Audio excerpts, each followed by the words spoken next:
Good morning. It's Saturday, November 9th, and I hear Monday is a holiday. And today we're going to talk about the biggest mistakes when selling a waterfront property. And actually, it's not the biggest mistake, it's just a problem that I've found that's causing me grief. And so, what I'm going to do is I'm going to talk about it today.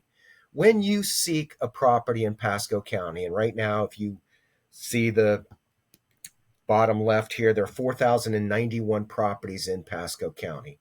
If I'm doing an analysis of properties that are in the flood zone, that got flooded, that are on a saltwater canal or on the river, I'm going to go to these buttons right here. I'm going to go to Canal Saltwater, and I'm going to go to River. Now, these other criteria, Beta Harbor, Bayou, Beach, Brackish, Canal, Canal Freshwater, Canal Saltwater, Freshwater Canal with lift. That's really that Hernando Beach, lagoon, estuary. Look, if you're shopping for a property on the water, you're not going to be looking under the hated Canal Brackish. Canal Brackish is an effort by good intended realtors who want to be correct in their description. What they don't realize is how people search, and they don't search by brackish. They search by canal, saltwater, and river.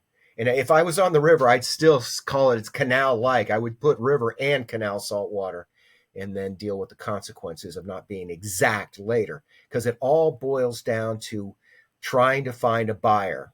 And what we're going to do right now is I'm going to narrow this down to single family residences, which is what I've been doing most of my analysis on, and on manufactured and mobile homes. There are 78 properties that fit this criteria if you're shopping. If you're doing an analysis like I am, you're going to find that there are 28 properties in this criteria that are pending. And then for me, everything is about what happened since the hurricane. And we're about 47 days out of the hurricane. And there have been 21 properties in this criteria. Well, here's the problem. This criteria is not where all of these homes are. I have found this morning that there are 17 properties that have Canal Brackish. There are 2 in Edgewater Gardens, and they should be creek and canal saltwater. There's a Gulf Harbors condo that says Canal Brackish. It should say Canal Saltwater. In Signal Cove, there is 1 property that should say Canal Saltwater. In Sunnybrook, it's not a canal, it's a pond.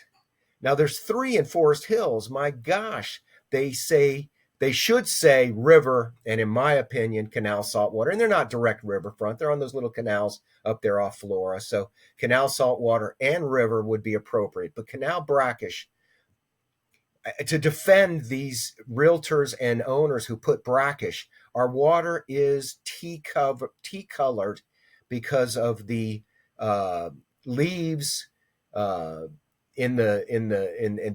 turn the water to look like tea, but it's still salt water. All right, Beacon Woods should say creek. There's 2 in Aloha Gardens that should say lake or chain of lakes. There's a Point Pleasant condo that should say river and canal saltwater, and it should not say Canal Brackish. That one's been on the market for a very long time. Westport says Canal Front and Canal Brackish, but if you search for a waterfront property, and as we just looked, okay, there are 78 properties that come up under canal saltwater for single-family homes and manufactured homes. But this property in Westport does not come up on the list. And believe it or not, there's a Hudson Beach Estates property that does not say Canal Saltwater, and then there's a Martha's Vineyard property that doesn't say Canal Saltwater. It says Canal Brackish. So it is not going to come up as a property when someone is searching for it. So anyway, sorry to whine on a Saturday morning, but I'm doing this analysis, and there's 10 or 12 properties that need to come up on my analysis, and they are not there. I'm Randy Jenkins. I'm here to help. I appreciate the opportunity. I wish you the best.